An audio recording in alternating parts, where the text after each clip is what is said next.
Hello students, हमने पिछली class में लेंजेस लॉ देख लिया था। लेंजेस लॉ में मैंने बताया था कि किसी कॉइल के अंदर जो करंट इंड्यूस होता है वो कुछ ऐसे डायरेक्शन में फ्लो करता है कि वो अपने प्रोडक्शन के कॉज का अपोज कर सके। मतलब जिस वजह से वो प्रोड्यूस हुआ था वो उसी को अपोज करने की कोशिश करता है। उसी के ऊपर बेस्ड एक क्वेश्चन है, वहीं से अपन स्टार्ट कर रहे हैं। इस क्वेश्चन में बोला है कि एक मैग्नेट है, ये इसका नॉर्थ साउथ पोल। ये मैग्नेट एक कॉइल की तरफ मूव कर रहा है। उसमें यहां पर एक कैपेसिटर लगा हुआ है जिसकी पहली प्लेट A, ये दूसरी प्लेट B। ये मूव कर रहा है कॉइल की तरफ। तो हमें ये पता करना है कि A और B की पोलैरिटी क्या हो जाएगी। मतलब A के ऊपर पॉजिटिव चार्ज आएगा कि नेगेटिव, B पे पॉजिटिव आएगा कि नेगेटिव। लेंजेस लॉ में अपन ने पढ़ा था कि यदि ये पास में गया तो इसमें से जाने वाला फ्लक्स चेंज होगा, उसमें EMF इंड्यूस होगा, जिसकी वजह से इसमें इंड्यूस्ड करंट प्रोड्यूस होगा। वो इंड्यूस्ड करंट जो है वो ऐसे डायरेक्शन में फ्लो करता है कि वो अपने प्रोडक्शन के कॉज का अपोज कर सके। अब क्योंकि ये नॉर्थ पोल उसकी तरफ जा रहा था तो यहां पर करंट कुछ ऐसे डायरेक्शन में फ्लो करेगा कि जो लूप का ये वाला हिस्सा इसके जस्ट सामने आ रहा है वहां पे नॉर्थ पोल बन जाए, ताकि नॉर्थ नॉर्थ को रिपेल करे। इसका मतलब इसमें करंट कुछ ऐसे फ्लो करेगा कि यहां पर नॉर्थ पोल बने। अब अपन ने नॉर्थ पोल का N ऐसे लिखा, मैंने बताया था एजेस को अपन ऐसे टर्न कर दें, ये तो ये हो जाता है एंटी क्लॉकवाइज डायरेक्शन। इसका मतलब कि यदि ये लूप जो है वो लूप यदि मान लो इसके सामने ऐसा रखा है तो यहां पर करंट फ्लो करेगा anti clockwise direction. Anti clockwise direction में फ्लो करेगा जिससे यहां पर नॉर्थ पोल बन जाए जो इस नॉर्थ पोल को पास आने से रोक सके अकॉर्डिंग टू लेंजेस में। तो इसका मतलब यहां पर बनना चाहिए नॉर्थ पोल। अब नॉर्थ पोल बनने के लिए करंट का direction anti clockwise. Anti clockwise मतलब करंट ऐसे फ्लो करेगा ये। अब क्वेश्चन में क्या बोला है कि ये जो कैपेसिटर है AB वो अपन ने लगा के रखा है। तो यदि मान लो जैसे कॉइल ऐसी है तो इधर A है इधर B है, हम क्या बोल रहे हैं करंट एंटी क्लॉकवाइज जा रहा है मतलब ऐसे U। तो U जा रहा है मतलब A से जा रहा है और B में एंटर कर रहा है। तो करंट का डायरेक्शन क्या है A से B की तरफ। A से B की तरफ किसी सर्किट में करंट कहां से कहां जाता है, पॉजिटिव टू नेगेटिव। तो यदि ये A से B की तरफ जा रहा है मतलब A पे पॉजिटिव और B पे नेगेटिव चार्ज होना चाहिए। तो A के ऊपर आएगा पॉजिटिव और B के ऊपर आएगा नेगेटिव। तो पता चल गया अपन को A और B के चार्जेस कि A जो है प्लेट वो पॉजिटिवली चार्ज होगी और जो प्लेट B है वो नेगेटिवली चार्ज होगी। बस यही अपन को पता करना था। आगे समझ में। नेक्स्ट टॉपिक है बच्चों Fleming's right hand rule. Fleming's right hand rule जो है ये तुमने पहले भी पढ़ा है। ये तुमने पढ़ा है 10th क्लास में जनरेटर में। जनरेटर में जो करंट का डायरेक्शन है वो अपन को फ्लेमिंग्स राइट हैंड रूल से ही पता चलता है। फ्लेमिंग्स राइट हैंड रूल देखें क्या कहता है। फ्लेमिंग्स राइट हैंड रूल के अकॉर्डिंग यदि अपन राइट हैंड की 4 फिंगर, मिडिल फिंगर और थंब तीनों को रखते हैं यदि म्यूचुअली परपेंडिकुलर, ऐसे 4 फिंगर, मिडिल फिंगर और थंब तीनों को यदि रखा म्यूचुअली परपेंडिकुलर, उसमें यदि 4 फिंगर बताता है मैग्नेटिक फील्ड का डायरेक्शन। याद रखो 4 फिंगर F से स्टार्ट होता है, मैग्नेटिक फील्ड भी F से स्टार्ट होता है। तो यदि 4 फिंगर बताता है फील्ड का डायरेक्शन, थंब बताता है मोशन का डायरेक्शन, तो मिडिल फिंगर बताता है इंड्यूस्ड करंट का डायरेक्शन। ठीक है, तो फ्लेमिंग्स राइट हैंड रूल जो है ये इंड्यूस्ड करंट का डायरेक्शन पता करने के लिए यूज किया जाता है। फ्लेमिंग्स राइट हैंड रूल में 4 फिंगर फील्ड का डायरेक्शन बताएगा, थंब मोशन का डायरेक्शन बताएगा, तो मिडिल फिंगर करंट का डायरेक्शन बताता है। एक फिगर बनाकर अपन इसको समझते हैं। पहले हम ये लिख लें कि कौन क्या बताता है। फोर फिंगर फील्ड का डायरेक्शन बताएगा, थंब मोशन का डायरेक्शन बताता है, मिडिल फिंगर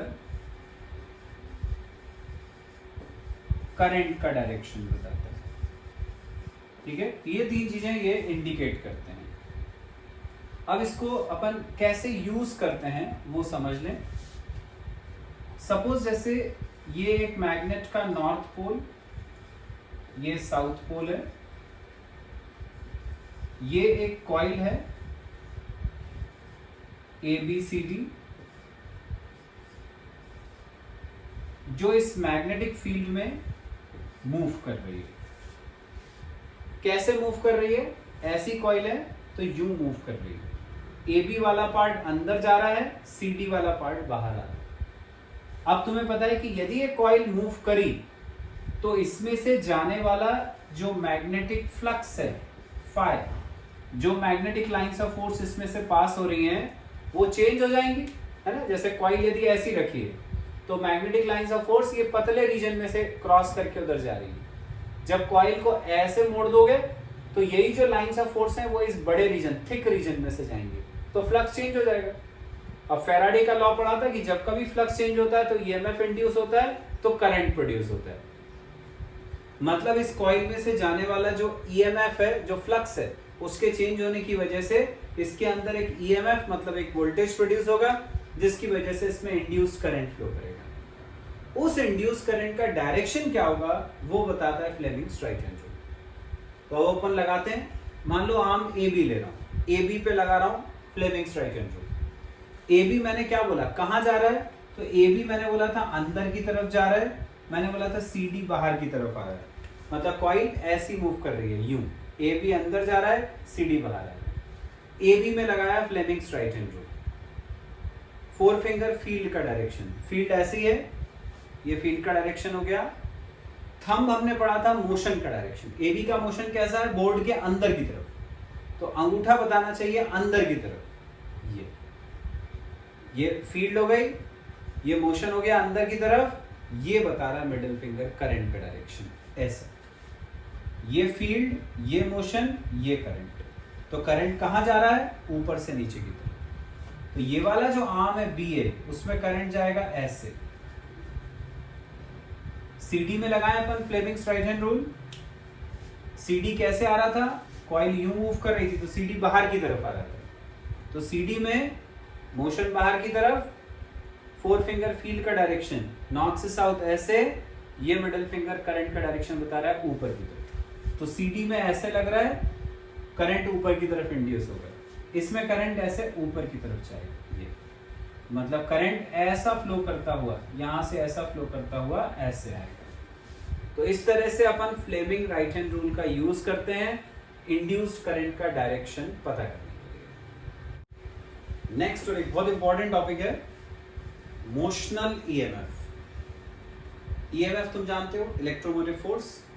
मोशनल ईएमएफ है, नाम से पता चल रहा है, मतलब कि ये मोशन से रिलेटेड है। देखते हैं किस तरह से रिलेटेड है। ये अपन ने मान ली कि एक मैग्नेटिक फील्ड है, क्रॉस क्रॉस जो लगा है, तो इसका मतलब होता है कि मैग्नेटिक फील्ड का जो डायरेक्शन है वो इस प्लेन के परपेंडिकुलर है। मैग्नेटिक फील्ड ऐसी है यूं, परपेंडिकुलर टू द प्लेन।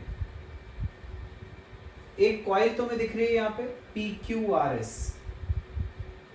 ये जो कॉइल है इसको अपन इस मैग्नेटिक फील्ड में मूव करा रहे हैं। ये ऐसी रखी हुई है, अब इसको अपन आगे चलाएंगे तो तुम्हें दिख रहा है कि यदि अपन इसको मूव कराएंगे तो इसमें से जाने वाला जो फ्लक्स है वो चेंज होगा। ठीक है, जैसे यदि यहां से आगे गई तो तुम्हें दिख रहा है कि यदि ये आगे जाएगी तो इसमें से जाने वाला फ्लक्स चेंज हो जाएगा, क्योंकि कॉइल का कुछ पोर्शन जो है वो मैग्नेटिक फील्ड के बाहर चला जाएगा, तो उसमें से जो फ्लक्स पास कर रहा था वो डिक्रीज हो जाएगा। और अपन को पता है फैराडे के लॉ से कि जब कभी फ्लक्स चेंज होता है तो ईएमएफ इंड्यूस होता है, तो करंट फ्लो करने लगता है। ये जो ईएमएफ इंड्यूस हुआ वो क्यों इंड्यूस हुआ? क्योंकि अपन ने कॉइल को मूव कराया था, तो मोशन की वजह से आया, इसलिए अपन इसको बोलते हैं मोशनल ईएमएफ। तो मोशनल ईएमएफ मतलब वो ईएमएफ जो प्रोड्यूस होता है कॉइल में उसके मोशन की वजह से, ठीक है।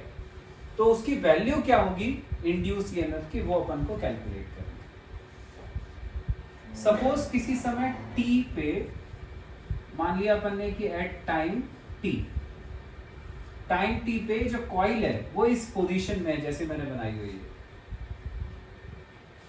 तो कॉइल का इतना पोर्शन, ये इतना जो पोर्शन है कॉइल का, ये मैग्नेटिक फ्लक्स को रिसीव कर रहा है, इसमें से फ्लक्स पास कर रहा है। इतना पोर्शन जो कॉइल का वो तो बाहर है मैग्नेटिक फील्ड के, इतने पोर्शन में से फ्लक्स पास करेगा। तो पहले अपन देख लें कि इतने पोर्शन का एरिया कितना है। एरिया होगा लेंथ इनटू ब्रेड्थ, ये लेंथ L ब्रेड्थ Y, तो ये हो गया L इनटू Y, ये एरिया आ गया। अब इसमें से जाने वाला फ्लक्स कितना है वो अपन निकालते हैं। फ्लक्स का फॉर्मूला होता है NBA cos theta,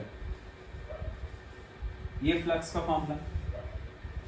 N number of turns, B magnetic field, A area. Theta क्या होता है?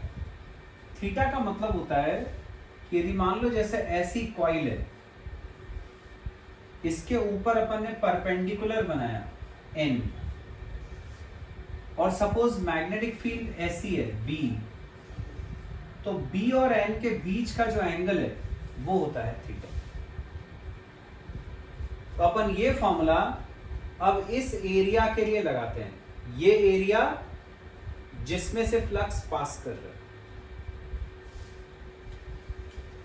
तो फ्लक्स निकाला, N नंबर ऑफ टर्न्स, यहां पर तो ऐसी एक ही कॉइल है, सिंगल कॉइल है, N हो गया 1। B magnetic field, A area जो अपन निकाल चुके, Ly। थीटा देखना है कितना। थीटा मैंने बताया कॉइल के ऊपर बनाए गए नॉर्मल और मैग्नेटिक फील्ड के बीच का एंगल है। अब तुम्हें दिख रहा है कि ये जो कॉइल है उसका इतना पोर्शन से अपन को अभी मतलब है जिसपे से फ्लक्स पास कर रहा है। यदि इस पे नॉर्मल बनाओगे, परपेंडिकुलर बनाओगे, तो वो ऐसा बनेगा, ये नॉर्मल हो गया। और मैंने क्या बताया था कि जो क्रॉस क्रॉस लगा है इसका मतलब मैग्नेटिक फील्ड का डायरेक्शन कैसा है, यू, बाहर की तरफ ऐसे। तो मैग्नेटिक फील्ड भी ऐसी आ रही है और ये जो नॉर्मल है ये भी ऐसा जा रहा है, दोनों एक ही डायरेक्शन में जा रहे हैं, मतलब दोनों के बीच में कोई एंगल नहीं बन रहा। कोई एंगल नहीं बन रहा मतलब थीटा की वैल्यू 0 हो गई। तो यहां पर अपना थीटा 0 हो गया, यहां रख देते हैं अपन थीटा की जगह 0। तो ये N, ये B, एरिया की जगह Ly, cos थीटा की जगह 0। तो फ्लक्स आ गया BLy, cos 0 1 हो गया, ये फ्लक्स निकल आया। अब जैसे मैंने बोला कि जैसे जैसे कॉइल इस रीजन को क्रॉस करेगी उसमें से जाने वाला फ्लक्स चेंज होगा, उसके अंदर ईएमएफ इंड्यूस होगा। तो अब इंड्यूस्ड ईएमएफ कितना है वो निकालते हैं। इंड्यूस्ड ईएमएफ का फॉर्मूला हमने पढ़ा फैराडे के लॉ में, -d∅dt। फाई की जगह रखेंगे BLy, तो ये हो जाएगा -d/dt, और फाई की जगह रखा हमने BLy। अब इसमें जो जो कांस्टेंट है उसको अपन बाहर निकाल लेते हैं, डिफरेंशिएशन में जानते हो कांस्टेंट बाहर आ जाते हैं। तो B क्या है, मैग्नेटिक फील्ड। हमें पता है ये जो मैग्नेटिक फील्ड है उसको तो अपन ने चेंज करा नहीं है, वो तो वही की वही है। तो B कांस्टेंट है, उसको बाहर ले लेते हैं। ये वाली जो L है लेंथ, ये नहीं बदलने वाली है, चाहे कितने ही मूव कर जाए ये तो नहीं चेंज होगा। चेंज क्या होगा, Y। यदि कॉइल आगे जाएगी तो ये Y जो है ये कम होता जाएगा, ये वाली लेंथ जो मैग्नेटिक फील्ड के अंदर है वो डिक्रीज होगी। तो Y चेंज होगा, L नहीं होने वाला है चेंज, क्योंकि L तो ऐसी साइड है वो U की मूव करेगी। तो L अपन ने बाहर निकाल लिया, क्योंकि Y चेंज होने वाला था इसलिए उसको बाहर नहीं निकाल सकते, तो उसको हमने वैसे ही रहने दिया। ये हो गया dy/dt। अब dy बाय dt का मतलब क्या हुआ? जैसे जैसे ये कॉइल आगे मूव करेगी वैसे वैसे ये जो y है वो चेंज होगा। इसका मतलब dy जो है वो क्या बताएगा? y में चेंज, मतलब कॉइल का जो डिस्प्लेसमेंट हो रहा है यहां पर वो बता रहा है। मैग्नेटिक फील्ड के अंदर कॉइल का जो डिस्प्लेसमेंट है वो बता रहा है। और dt क्या है? टाइम। अब डिस्प्लेसमेंट अपॉन टाइम क्या होता है? वेलोसिटी। इसका मतलब dy बाय dt की जगह पर अपन रख सकते हैं कॉइल की वेलोसिटी v, जो अपन ने यहां पे सपोज करी थी। इसको हम यहां रख देते हैं, तो ये आ गया -BLV, या इंड्यूस्ड ईएमएफ को अपन लिख सकते हैं -BVL। ये आ गया इंड्यूस्ड ईएमएफ। ईएमएफ क्योंकि एक तरह का पोटेंशियल डिफरेंस होता है तो उसकी यूनिट रहती है वोल्ट। ये आ गया मोशनल ईएमएफ का formula -BVL volts. Next topic है एनर्जी कंसिडरेशन। अभी अपन ने देखा था कि जब अपन किसी कॉइल को मैग्नेटिक फील्ड में मूव कराते हैं तो उसकी वजह से उसमें फ्लक्स चेंज होता है, ईएमएफ इंड्यूस होता है, उसको अपन ने बोला था मोशनल ईएमएफ। इस टॉपिक में अपन ये पता करना चाह रहे हैं कि उस मोशनल ईएमएफ की वजह से यहां पर कितनी एनर्जी प्रोड्यूस होती है, कितना पावर प्रोड्यूस होता है, वो देखें। सपोज जैसे कि एक कॉइल है,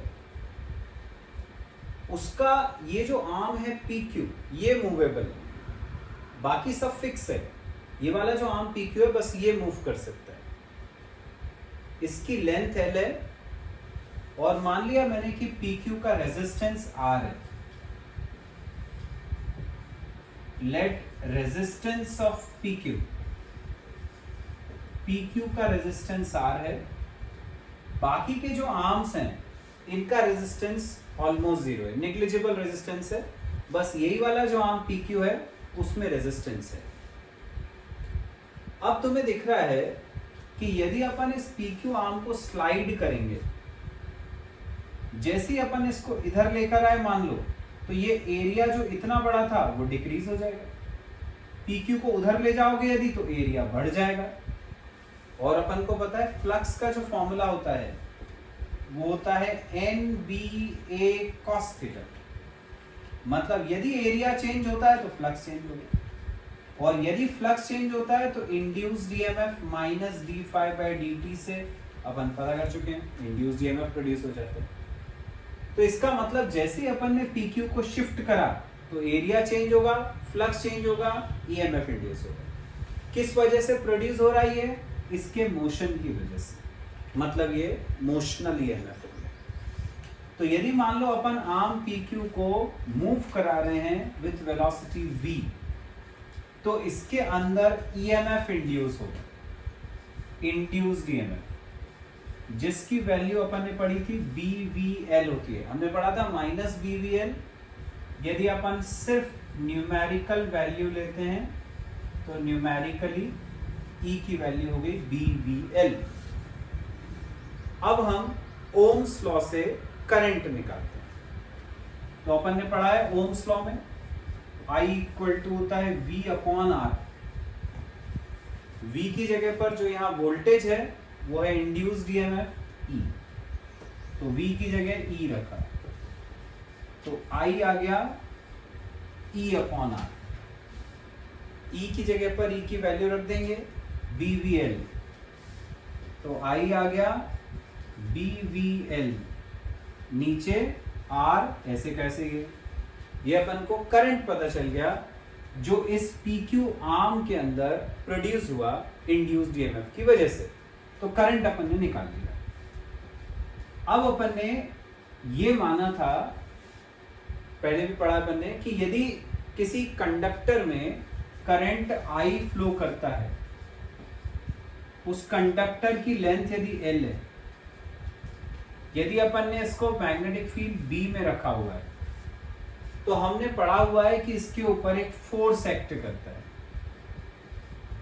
जिसकी वैल्यू होती है F equal to ILB sine theta. ये पढ़ा है अपन ने पहले, मैग्नेटिक इफेक्ट ऑफ करंट वाले चैप्टर में पढ़ा था। यहां पर थीटा क्या होता है? थीटा होता है L और B के बीच का एंगल, ये होता है थीटा। अपन इसमें वैल्यू रखकर ये फोर्स कैलकुलेट करते हैं। तो F इक्वल टू I की जगह ये रखा, BVL अपॉन R, ये I हो गया। L कंडक्टर की लेंथ है, ये उसको ऐसे ही रहने दिया। B मैग्नेटिक फील्ड है, उसको ऐसे ही रहने दिया। थीटा देखना है, थीटा मैंने बोला L और B के बीच का एंगल। मैग्नेटिक फील्ड अपन ने कैसी ली है? क्रॉस क्रॉस है, मतलब प्लेन के परपेंडिकुलर। तो मैग्नेटिक फील्ड का डायरेक्शन ऐसा है, कंडक्टर तुम्हें दिख रहा है ऐसा है। तो ये L और ये B दोनों परपेंडिकुलर हो गए 90 डिग्री, मतलब थीटा अपन को लेना 90 डिग्री। तो यहां पर हमने लिया साइन 90। अब F आ जाएगा, F इक्वल टू हो गया, B 2 बार आ रहा है तो B स्क्वायर, V 1 है, L 2 हो गए, L स्क्वायर, साइन 91 हो गया अपॉन R। ये आ गया फोर्स। ये फोर्स की वैल्यू आ गई जो इस करंट कैरिंग कंडक्टर के ऊपर एक्ट करेगा जब अपन इसको मैग्नेटिक फील्ड के अंदर मूव कराएंगे। Got it? तो अपन ने फोर्स निकाल लिया, ये फोर्स की वैल्यू आ गई थी। अब हम निकालते हैं power. Power is equal to होता है, जानते हो तुम, वर्क अपॉन टाइम। वर्क होता है force into displacement, F into x. नीचे टाइम को ऐसे ही रखा। ये देखें x अपॉन टी, ये क्या हो गया? Displacement upon time. Displacement upon time होता है वेलोसिटी। तो F ऐसे ही रहेगा और x अपॉन टी की जगह अपन ने लिख ली वेलोसिटी v। तो पावर का फॉर्मूला बन गया F इंटू वी। उसमें जहां F है उसकी जगह पर हम ये F की वैल्यू सब्स्टिट्यूट कर दें। तो पावर हो गया, F की जगह पूरा रखा, B square V L square upon R, ये F की जगह रखा, मल्टीप्लाइड बाय V ऐसे। अब तुम्हें दिख रहा है कि ये V 2 बार हो गए, V 2 बार मतलब V का स्क्वायर हो जाएगा। तो पावर आ गया B स्क्वायर, V 2 बार हो गया तो V square L square upon R। ये आ गई पावर की वैल्यू। ये अपन को पता करना था। मतलब हमें पता चल गया कि जब ये आर्म PQ मूव करेगा तो उसके ऊपर इतना फोर्स एक्ट करेगा और इतना पावर जनरेट होगा। Got it?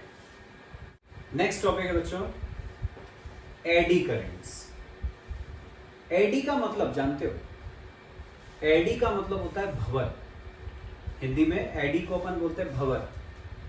तो भंवर कैसा होता है? ऐसे ऐसे ऐसे ऐसे चलता है। बस एडी करंट्स में जो नाम एडी आया वो इसी की वजह से। तो अपन देखते हैं कि ये एडी करंट्स होते क्या हैं। सपोज जैसे एक मेटल ब्लॉक है, इसको अपन एक मैग्नेटिक फील्ड के अंदर यदि मूव करते हैं,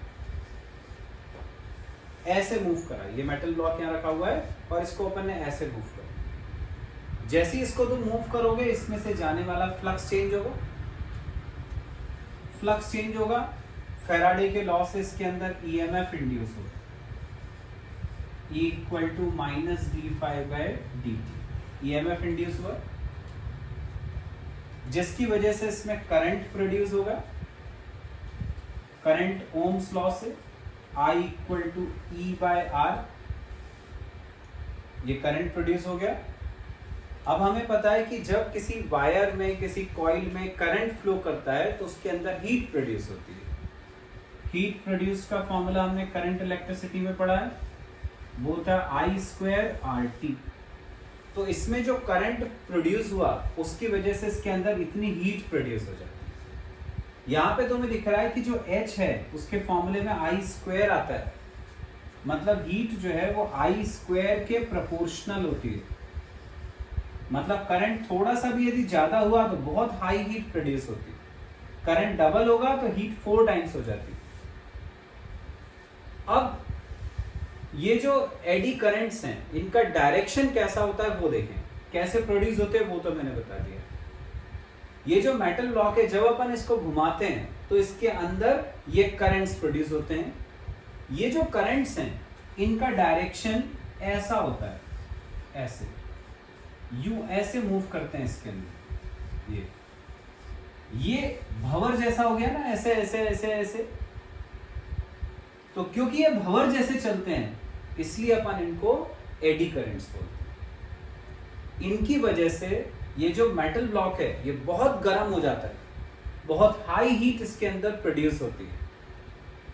अब ये जो हाई हीट प्रोड्यूस हुई उसके कुछ एडवांटेजेस भी हैं, कुछ डिसएडवांटेजेस भी हैं। जैसे इसका यदि अपन डिसएडवांटेज देखें,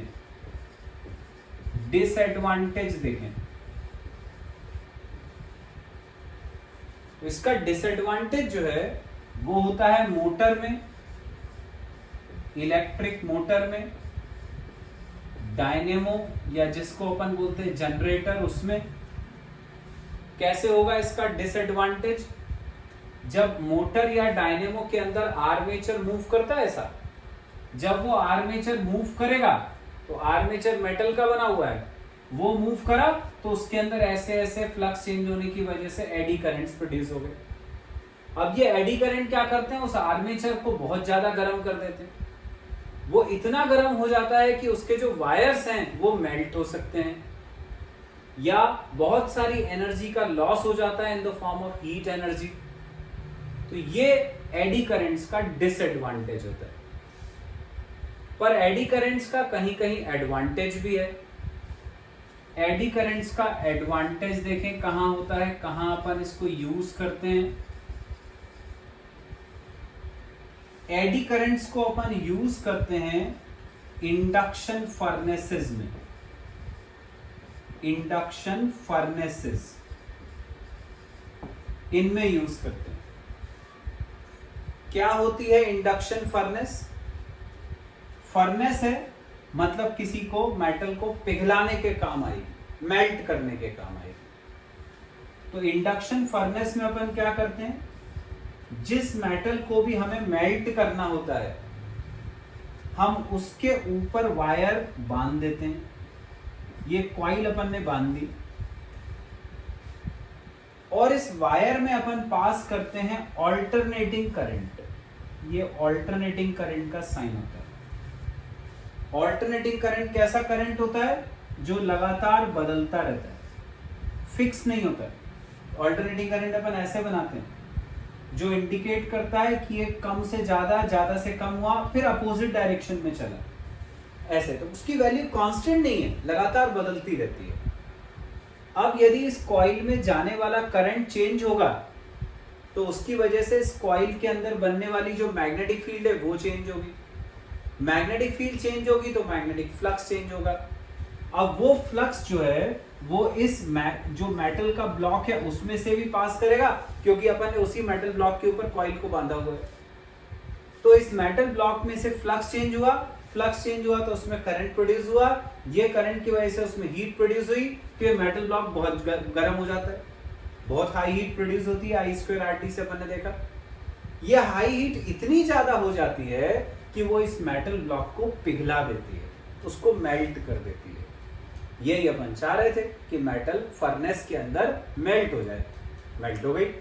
तो ये इसका एडवांटेज है। तो मैंने बता दिया तुम्हें कि एडी करंट क्या होते हैं, उनको एडीज क्यों बोलते हैं, ये भी बता दिया कि वो कहाँ यूजफुल नहीं होता है, कहाँ उसका क्या उसका डिसएडवांटेज है, और ये भी बता दिया कि उसको अपन कहाँ यूज करते हैं। Got it?